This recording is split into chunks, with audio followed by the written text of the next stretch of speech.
Nós vamos ler 3 referências. Nós vamos ler uma referência que está em 1 Samuel, capítulo 19, verso 9 em diante.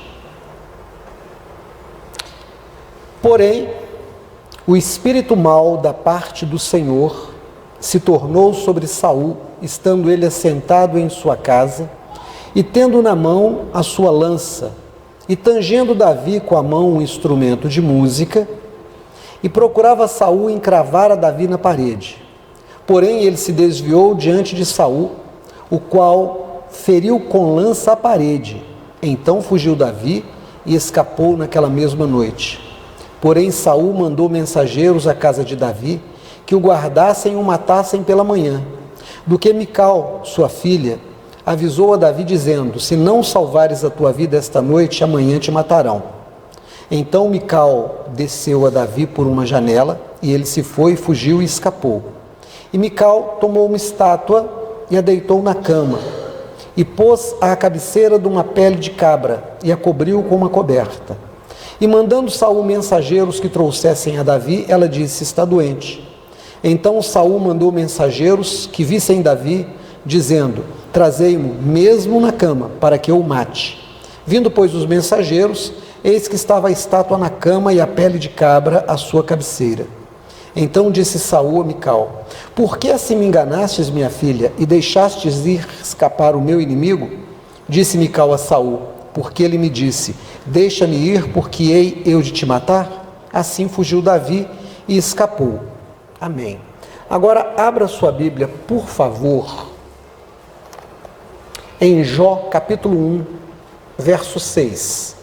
Diz assim: e vindo um dia em que os filhos de Deus vieram apresentar-se perante o Senhor, veio também Satanás entre eles. Então o Senhor disse a Satanás: de onde vens? E Satanás respondeu ao Senhor e disse: de rodear a terra e passear por ela. E disse o Senhor a Satanás: observastes a meu servo Jó? Porque ninguém há na terra semelhante a ele, homem sincero e reto, e temente a Deus, e desviando-se do mal. Então respondeu Satanás ao Senhor e disse: porventura teme Jó a Deus à toa? Porventura não o cercastes tu de bens a ele, a sua casa e a tudo quanto tem? As obras das mãos dele abençoastes, e o seu gado está aumentando na terra. Mas estende a tua mão, ó Deus, e toca-lhe em tudo que tem e tira, e verás se não blasfema de ti na tua face. E disse o Senhor a Satanás: eis que tudo quanto ele tem está na tua mão, tão somente contra ele não estendas a tua mão. E Satanás saiu da presença do Senhor. Amém. Agora a nossa última referência, por favor, Novo Testamento, Evangelho de Lucas, capítulo 9, verso 23. E dizia a todos: se alguém quer vir após mim, negue-se a si mesmo, tome a sua cruz e siga-me. Porque qualquer que quiser salvar a sua vida vai perdê-la, mas qualquer que por amor a mim perder a sua vida, a salvará. Por que aproveita o homem ganhar o mundo todo, perdendo-se ou prejudicando a si mesmo? Amém.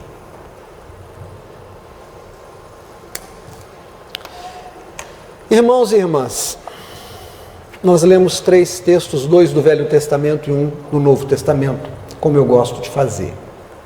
Gosto de fazer porque não vejo a Bíblia dividida, senão por uma didática. A Bíblia é um único livro, composto por 66 livros, escritos ao longo de milhares de anos, mas que formam um conjunto único. Há quem defenda de que o Velho Testamento não é importante e que só o Novo Testamento é suficiente para que uma vida cristã seja levada. Não acredito assim.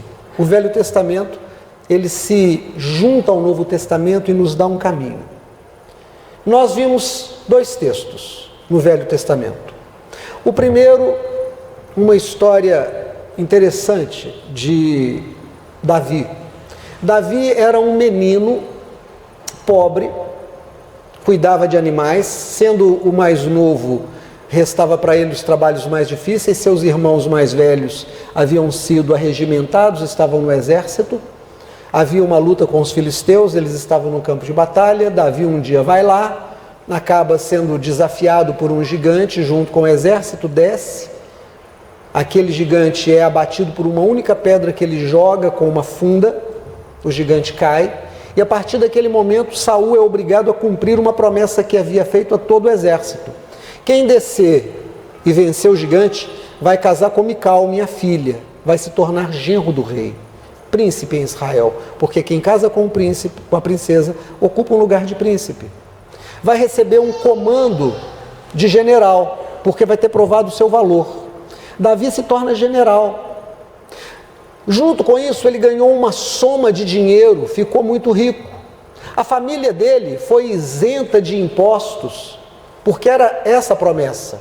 Tanto que, no Novo Testamento, se vocês se lembrarem, tem um momento que perguntam a Pedro: o seu mestre paga impostos? E Pedro disse: sim, paga.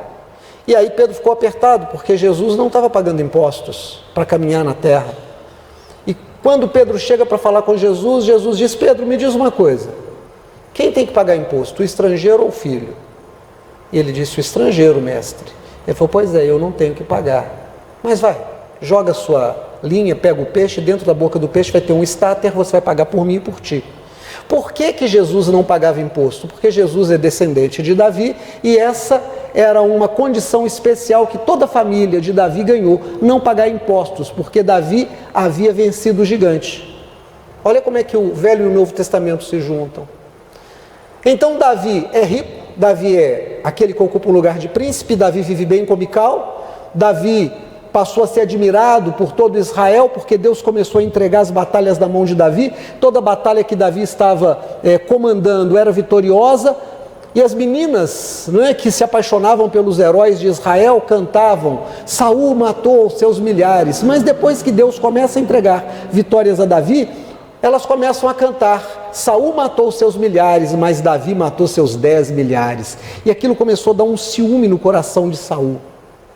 E aquele ciúme foi crescendo, aquele incômodo foi crescendo, ele foi sentindo que a sua dignidade estava abalada, algo tinha sido tirado dele. O lugar número 1 em Israel. E aí um dia, a Bíblia diz para nós que um espírito maligno, um espírito da parte do Senhor, faz com que Saul deixe vir todo aquele ódio, todo aquele orgulho. E ele está com a lança ali perto, Davi está tocando ali o seu instrumento de cordas, e Saul joga a lança para matar Davi. Davi escapole e a lança crava na parede, Davi foge. Vai para o seu quarto, fala para sua esposa: seu pai quis me matar. E ela diz: olha, se ele não te pegar nessa noite, ele te pega amanhã de manhã. Então faz o seguinte, pula pela janela e vai embora. Eu vou pegar uma estátua dessas de enfeite aqui, vou colocar na cama, vou colocar um pelo de cabrito para quem olhar de longe achar que é o seu cabelo, e eu vou dizer que você está doente. Não deu outra. Daí a pouco os guardas chegaram, bateram na porta, o rei manda buscar Davi. Ah, ele está muito doente, está deitado, olha lá ele na cama. Eles viram aquele corpo deitado na cama, coberto com um pelo, voltaram e falaram para Saul. Saul disse: busca esse homem doente ou sarado, não interessa, traz, eu vou matá-lo aqui hoje. Chegaram lá, já não era mais Davi. Manda buscar a filha. O que você fez, minha filha? Você está escondendo o meu inimigo? E aí ela deu uma desculpa, ele disse que me mataria. Então eu tive que fazer isso. Era uma mentira. Mas é interessante como é que ele sai do lugar de herói para o lugar de inimigo do rei. Assim, perdeu. Fomos para um outro texto. Um texto que diz que no dia em que os filhos espirituais de Deus vieram se apresentar diante dele, veio também Satanás entre eles. Satanás é um dos filhos de Deus, dos filhos espirituais de Deus. É um dos príncipes espirituais, como tantos outros existem na terra, caminhando hoje entre nós e nós nem sabemos. Satanás diz para Deus, quando Deus disse: vistes meu servo Jó, não tem homem como ele, íntegro, homem bom, que se desvia do mal. Satanás diz: claro, como que ele não vai te amar? Ele te ama à toa, debalde, à toa? Não. O Senhor abençoou o trabalho da mão dele, onde ele põe a mão, o Senhor faz essa coisa prosperar. O Senhor abriu os caminhos dele, ele não tem nenhum problema, é por isso que ele te ama. Mas tira o que ele tem. Você vai ver se ele não cospe na tua cara. Irmãos, Davi, que tinha ganhado tudo, perdeu tudo. Ele ganhou quando venceu o gigante. Perdeu quando o ciúme de Saul transbordou. A indignação de Saul transbordou. Ele perdeu tudo, ele ficou anos fugindo. Ele punha o pé, Saul chegava atrás. Se alguém ajudasse Davi, Saul matava a pessoa. Davi teve que se passar por louco, comeu comida de mendigo, morou em caverna. A Bíblia chega a dizer para nós que se ajuntou a Davi como amigo dele apenas as pessoas endividadas e de má fama. Davi não teve paz durante décadas, durante muito tempo. Davi ficou fugindo daquele homem, enlouquecido de ciúme, de amargura, de indignação. Mas por que Deus permitiu que isso acontecesse? Sabe de uma coisa? Nós todos nos reconhecemos. Nós passamos a nos entender por gente pelo olhar do outro. É o olhar do outro que diz para mim quem eu sou. Então eu começo a viver uma vida que quer dizer ao outro para me contar quem eu sou. Mais do que nunca nós vivemos isso. A gente vai comer um prato diferente numa viagem que está fazendo para Porto de Galinhas, fotografa a comida. A gente está passeando num lugar bonito, a gente se fotografa. A gente precisa que alguém entre e dê uma curtida. A gente faz pose. Vai tirar uma selfie e faz uma pose. Porque nós queremos que esse outro nos reconheça. A palavra identidade significa idem a uma realidade. Então eu tenho uma realidade na qual eu me insiro e o olhar do outro diz para mim quem eu sou. Então, quando eu começo a juntar coisas, quando eu começo a juntar bens, quando eu começo a juntar títulos, quando eu começo a juntar elogios, quando eu começo a juntar funções, eu passo a ser reconhecido. Eu ganho uma identidade. Eu fui viajar esse final de semana e não sabia exatamente aonde eu acharia, né, a casa que eu teria que ir. Liguei para a mãe da pessoa e ela me disse: procura fulano, psicólogo, esposo de fulana que é enfermeira. Ele é o que dirige o posto de saúde na cidade tal. Veja, a identidade deles está ligada à função deles, à função social. Enfermeira, psicólogo, dirige o posto de saúde. A gente passa a ser reconhecido pelo carro que tem. Você conhece o pastor Ademir? Aquele que tem um Fiat velho? Você conhece o pastor Ademir? Aquele que pedala? Você conhece o Pedro? Aquele que trabalha com as peças de barro ali na olaria? Você conhece o irmão fulano? Aquele que tem um carro preto? Dentro do meu tem o eu. Então nós passamos a nos reconhecer dentro daquilo que nós temos. E aí nós sentimos que a nossa dignidade provém do lugar que nós ocupamos na vida. Sabe com quem você está falando? Eu sou Maria Joaquina, esposa do Dr. Silvério, juiz da comarca. Você sabe com quem que você está falando? Eu sou o capitão Belarmino. Você sabe com quem que você está falando? Eu sou o dono disso aqui tudo. Você sabe quem eu estou falando? Eu sou o pastor. Sabe quem eu estou falando? E nós começamos a gostar muito das coisas que nós temos, das funções que nós exercemos e dos títulos que nós ganhamos. Quando Deus pega Davi, um menino pobre, e dá para ele um título de general, irmãos, para virar general você precisa de anos. Você entra como soldado raso, recruta. Depois você faz um curso de cabo, depois de sargento. Depois você vai a segundo tenente, primeiro tenente, e você vai ocupando, cada vez isso vão passando anos, aí você chega ao generalato. E quando você chega ao generalato, você tem general de exército, de divisão e de brigada. Você começa como general de brigada, vira general de divisão e vira general de exército. E aí o cargo mais alto dentro da nossa hierarquia é o de marechal, para tempos de guerra. Se não houver tempo de guerra, não existe marechal. Mas quando você pega a história de alguém que chegou nisso, essa pessoa viveu anos. Deus pega Davi e leva com a mão e coloca lá em cima. Você pode dizer, mas Davi, sendo tão novo, não teria experiência? Irmãos, ele tinha Deus com ele, todas as lutas, Deus entregava a vitória na mão de Davi. Davi, jovem, bonito, general rico, príncipe em Israel, ele agora se reconhecia. Como é bom quando a gente ganha as coisas. Ah, que delícia! O primeiro carro, o primeiro amor, quando você consegue namorar a pessoa que você queria. Quando você compra a sua primeira casa, ou quando você consegue comprar aquela televisão que você desejava e você começa a se reconhecer nas coisas que você tem. Mas eu, como pastor, tenho acompanhado pessoas, pastor Zé, que por razões diversas na vida perdem os seus bens. E eu conheço gente que ficou doente porque perdeu uma fortuna, porque tinha sido rico e de repente perdeu tudo. Mas quando ele perde tudo, ele volta a um estado que ele durante muitos anos viveu nele, de pobre.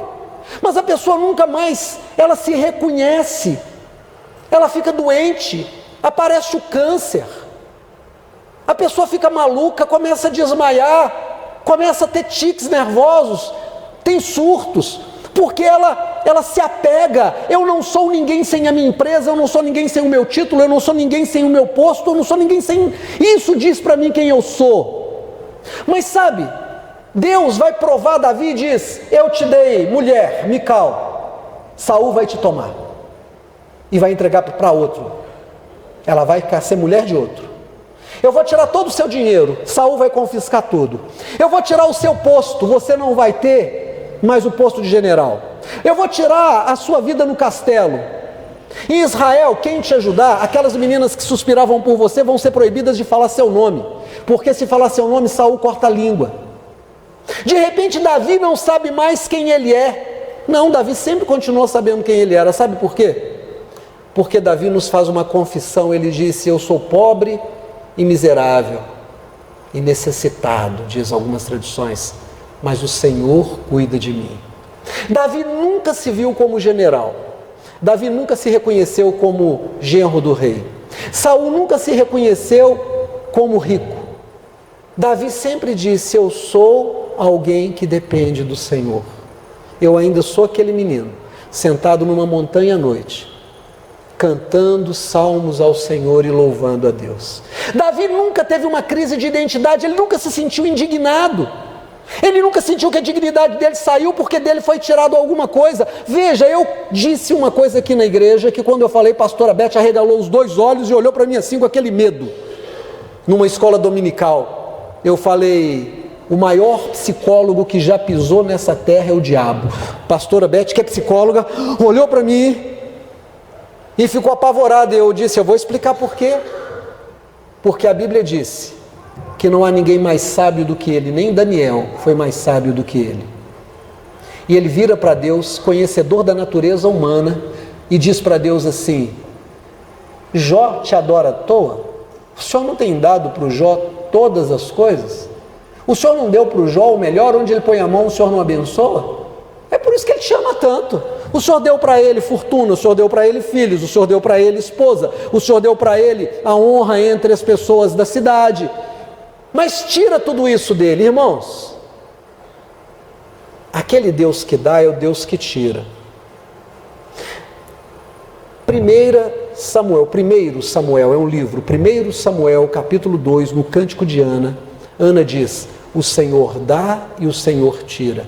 O Senhor levanta e o Senhor abate, enriquece e empobrece a quem Ele quer, faz descer a sepultura e tira de lá.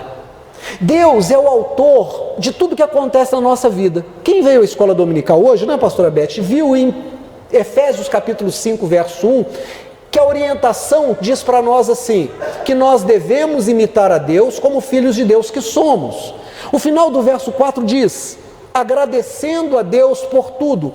E o verso 21 vai dizer para nós, dando a Deus graças por tudo. Eu disse, você já reparou como que uma criança, quando você põe para ela um prato com arroz, feijão, bife, batata frita e salada, como que a criança come a batata frita e depois come a carne, mas não quer o feijão, não quer o arroz e não quer a salada? ela só quer a parte mais gostosa. Mas a parte necessária, muitas vezes ela não quer, ela fala, não gosto de feijão, não quero arroz, não quero brócolis. Não, uma criança tem que comer o brócolis, tem que comer o alface, tem que comer o tomate, tem que comer o arroz e tem que comer o feijão, junto com a batata e junto com o bife. Se você deixar a criança comer só o que ela quer, ela fica desnutrida, ela fica fraca, ela vai adoecer. Quando Deus nos dá as coisas e Deus te dá um lugar e você forma e você vira doutor, você fica feliz. É a batata frita. Quando Deus te dá um carro, é a batata frita. Quando Deus te dá um marido lindo, maravilhoso, bonito e gostoso, você fica feliz. Quando te dá uma esposa linda, maravilhosa e gostosa, você fica feliz. É a batata, é o bife. Aí um dia Deus vem e põe em você uma doença. Você se desespera.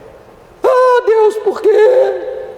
Deus tira o seu emprego, Deus tira a sua fortuna, você é enganado, é vítima de um golpe, perde o seu carro, perde a sua casa, perde tudo, entra em depressão, fica chateado e diz, isso eu não quero, Senhor, eu não quero arroz, eu não quero feijão, não. Deus prova os nossos corações, Deus chamou Davi e disse, te coloquei aqui em cima, agora eu vou tirar tudo, e eu quero ver como é que você reage. Mas Senhor, eu era casado, agora eu não tenho essa pessoa que eu amo na minha vida, vou entrar em depressão. Senhor, eu era general, agora eu sou procurado, inimigo público número 1. Aquele que era o rei, o único acima de mim, agora quer me matar. Eu agora estou muito triste, tira a minha vida, Senhor, eu não quero mais isso, irmãos. Efésios 5:1 vai dizer para nós que devemos imitar a Deus como filhos de Deus. E diz para nós no verso 4, no verso 21, dando graças a Deus. A Bíblia diz para nós que nós devemos apresentar a Deus as nossas petições, pela súplica, pela oração, com ações de graça. Pastor, mas como é que eu vou orar por algo ruim agradecendo a Deus? Por uma coisa simples. Eu sou pobre e necessitado. Mesmo que a minha conta bancária tenha dinheiro, mesmo que meu carro esteja na porta, mesmo que todo mundo me chame de doutor, mesmo que eu tenha uma função, se me for tirar da função, se me for tirar do dinheiro, se me for tirar da pessoa que eu amo, eu vou dizer, Deus está doendo, mas eu te dou graças, porque o Senhor está provando o meu caráter. Hoje, numa conversa depois da escola dominical, eu disse para Débora, para o Pedro, estava aqui, eu falei, quando foi que a Bela Adormecida, na história da Bela Adormecida, quando é que uma fada virou bruxa? Vocês conhecem a história da Bela Adormecida? Havia um reino onde nasceu uma bela princesa, um nenenzinho lindo. O rei e a rainha, felizes, convidaram todo o reino para uma festa de apresentação da pequena princesa. Mandaram convites para todos, inclusive para as fadas da floresta, mas esqueceram de uma das fadas. Então no dia da festa vieram todas, mas aquela fada que foi esquecida, que não recebeu o convite, ela começou a ficar amargurada, ela começou a dizer para ela mesma, esqueceram de mim, não me amam, eu estou indignado, a minha dignidade foi aviltada, tiraram de mim, eu não sou reconhecida, como que pode ser? Ela ficou com tanta fúria, que ela foi mudando o seu semblante, ela foi mudando a cor das suas asas, e durante a festa, no meio da festa, todo mundo se alegrando, entra por uma janela aquela figura escura, com uma nuvem escura ao seu redor, rindo, e ela diz, no dia que essa menina fizer 15 anos, ela vai furar o dedo, numa agulha, numa roca, e vai morrer.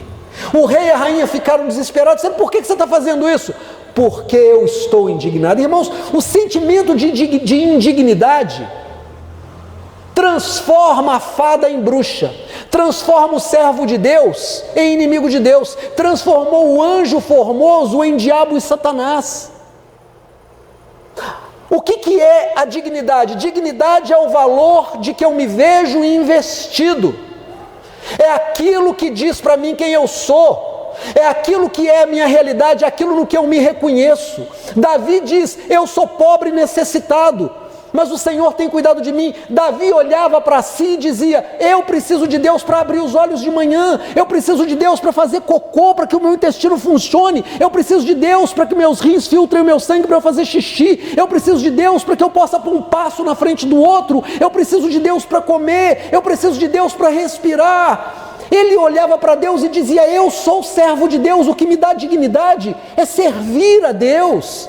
Eu não sou digno porque eu tenho um carro, eu não sou digno porque eu tenho um cargo, eu não sou digno porque eu tenho um título, eu não sou digno porque eu tenho bens acumulados. Não! A minha dignidade vem de que eu sou servo, e o servo só serve para servir. Se Deus me quer, assim serei. Se me quer daquele jeito serei. Mas alguém não me chamou de doutor. Isso não muda nada para mim. Mas eu tinha um carro importado, perdi, tenho minhas pernas, tenho ônibus. Eu tinha um emprego, perdi, eu faço outra coisa. Senhor, supre minha necessidade, porque o meu pão vem do Senhor, a minha saúde vem do Senhor. Como Davi se reconhecia em Deus, ele perdeu tudo e continuou servo de Deus. E tem um texto que eu já compartilhei com os irmãos, que eu acho maravilhoso. Davi já fugindo, já tinha um pequeno grupo com ele. Davi chega um dia, no comecinho da noite, está fugindo, olha e diz: quem me dera beber daquela água que tem naquela cisterna lá na minha cidade. 2 dos homens que serviam já a Davi, que tinha um pequeno grupo, um pequeno exército, daqueles endividados que haviam se juntado a ele, ouviram aquilo. De madrugada foram àquela cidade que Davi falou que tinha o poço, estava tomado pelos homens de Saul. Se eles fossem pegos, eles seriam mortos. Eles descem o balde, tiram a água, enchem um bornal, voltam, e quando Davi se levanta pela manhã, sai da sua tenda, dá aquela espreguiçada, os 2 estão lá, eles chegam e dizem para ele: nós te ouvimos ontem e nós quisemos te dar algo que o Senhor desejava muito. Essa água nós trouxemos daquela cisterna, pode beber. Davi pega aquilo e diz: quanto vale essa água? Essa água tem o valor da vida de 2 homens, eles arriscaram a vida. Aí ele olha e diz: Deus, o que eu tenho para te entregar? Ele junta umas pedras e diz: eu não estou no tabernáculo para poder fazer a oferta, eu não posso ir lá, aqui vai ser o meu tabernáculo. Levanta um altar de pedras e diz: Deus, o que eu tenho de mais precioso eu entrego ao Senhor. Ele derrama aquela água toda. Os homens olham e dizem: mas o senhor não estava com vontade de beber essa água? Ele fala: eu estou, mas eu quero dar a Deus o meu melhor. Se Deus me tirar o marido, amém. Se Deus me tirar a esposa, amém. Se Deus me tirar o cargo, amém. Se Deus me tirar o carro, amém. Se Deus me tirar o dinheiro, amém. Se Deus me tirar a saúde, amém. Vai doer, vai sofrer, mas não tem problema, eu vou sofrer dizendo: bendito é o Senhor. Eu existo apenas para louvar ao Senhor, porque um dia depois do outro eu estou mais velho, um dia depois do outro eu estou mais próximo da morte. E aí nós fomos para o último texto que nós lemos, que em Lucas, Jesus disse: quem quiser vir após mim, negue a si mesmo. Irmãos, tem 3 inimigos que uma vida de igreja tem que te aprender, tem que te ensinar, para que você possa aprender a vencer. Tem 3 lutas que toda pessoa que tem uma vida na igreja precisa aprender a vencer. A primeira é muito difícil. Você tem que aprender a vencer o mundo. A Bíblia diz: aquele que ama o mundo, o amor de Deus não está nele aperfeiçoado. Porque o mundo significa tudo aquilo que satisfaz as sensações da minha carne. Nós estudamos hoje na escola dominical que nós não podemos nos tornar avarentos, idólatras, fornicários, lascivos. Nós não podemos colocar as sensações que o corpo nos propicia como a coisa mais importante da vida. Nós não podemos nos apaixonar pela comida que comemos, nós não podemos nos apaixonar pela pessoa que nós amamos, nós não podemos nos apaixonar pelos filhos que Deus nos dá, nós não podemos nos apaixonar pelos bens que nós juntamos ao longo da vida, por uma razão simples: Tudo isso passa. Tudo isso passa. A beleza vai embora, a saúde vai embora, o dinheiro vai embora, nada fica. A Bíblia diz, então, a pessoa sábia, ela se lembra que ela é espírito e que Deus procura os que o adoram em espírito. Essa pessoa começa a se reconhecer em Deus. Quem é você? Eu sou um servo de Deus. Mas você tem um dom de cura? Eu não. Solange, domingo passado, Solange, você me corrige se eu estiver mentindo, chegou aqui com o pé inchado, veio mancando, mostrou o pé inchado, colocou no grupo da igreja a fotografia e recebeu a oração. Quando chegou aqui em cima, na rua de trás, depois do culto, ela me disse, deu o testemunho aqui quarta-feira, que o pé dela estava desinchado. Foi isso mesmo, irmã? Já não dormia algumas noites com aquele pé inchado. Naquela noite de domingo para segunda, você já dormiu? Amém. Você sabe que eu não oro por enfermidade todo domingo. O irmão Zé ia orar pelas crianças, eu falei, pode avisar que eu vou orar pelos enfermos. Aí as pessoas vieram, e Deus operou na vida dela. Aí a irmã, mas depois, na quarta-feira eu coloquei o testemunho, ela disse, o pastor Ademir orou, e o milagre aconteceu. Não foi isso, irmã? E aí eu corrigi, não. Eu orei e a igreja toda orou. Eu não tenho poder nenhum de cura, irmãos. Quem sou eu para curar alguém? Nós fazemos é pedir ao Senhor, e o Senhor atendeu porque Ele é bom. Nós temos que aprender a dizer, toda honra e toda glória pertence ao Senhor. Uma vez o Mateus perguntou para mim, pai, por que o senhor continua ainda atendendo gente de outra igreja? Vira e mexe, tem gente de outra igreja querendo conselho, querendo oração, querendo que o senhor vai pregar. E eu disse para o Mateus, porque eu não trabalho para uma igreja, eu trabalho para o reino de Deus. Eu atendo o reino.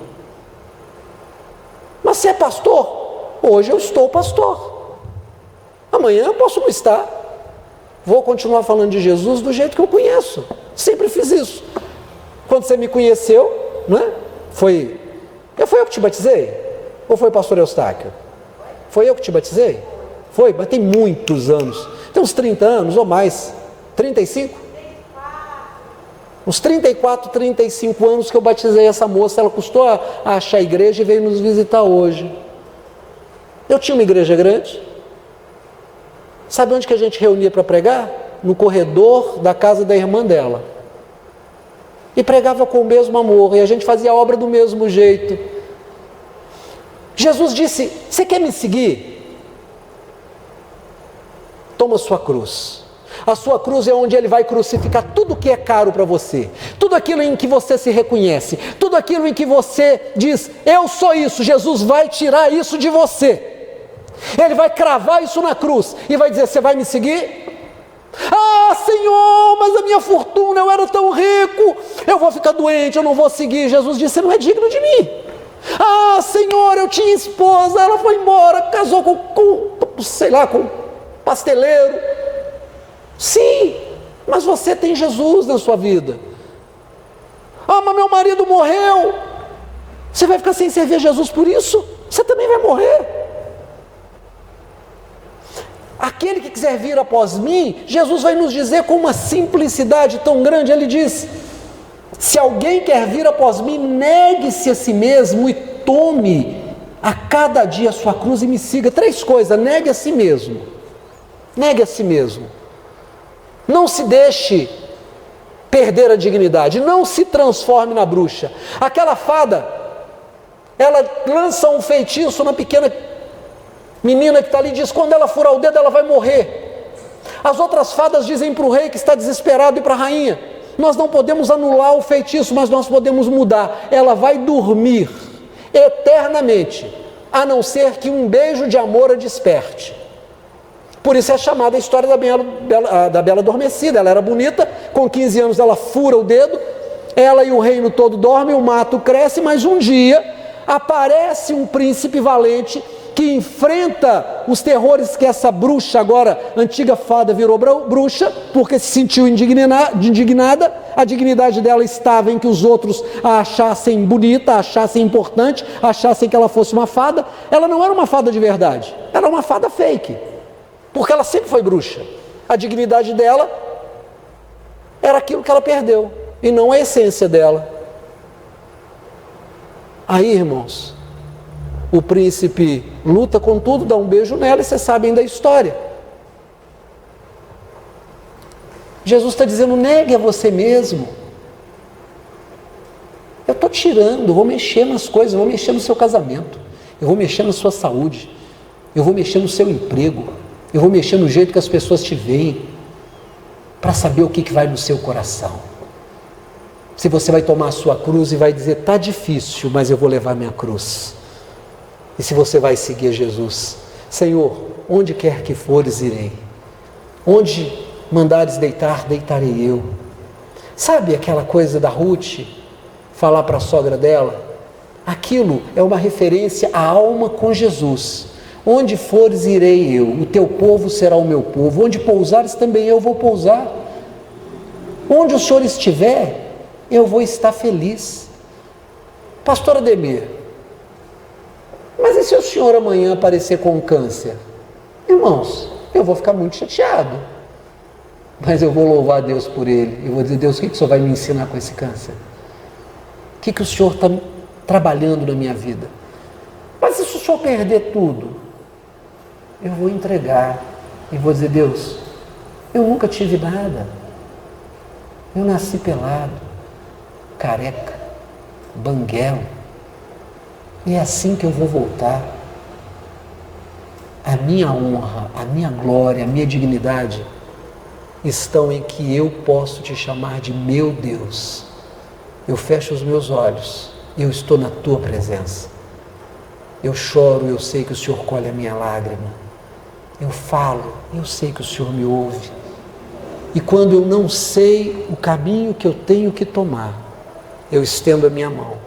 E como um pai amoroso, o Senhor segura a minha mão e diz, vem, eu vou te mostrar o caminho.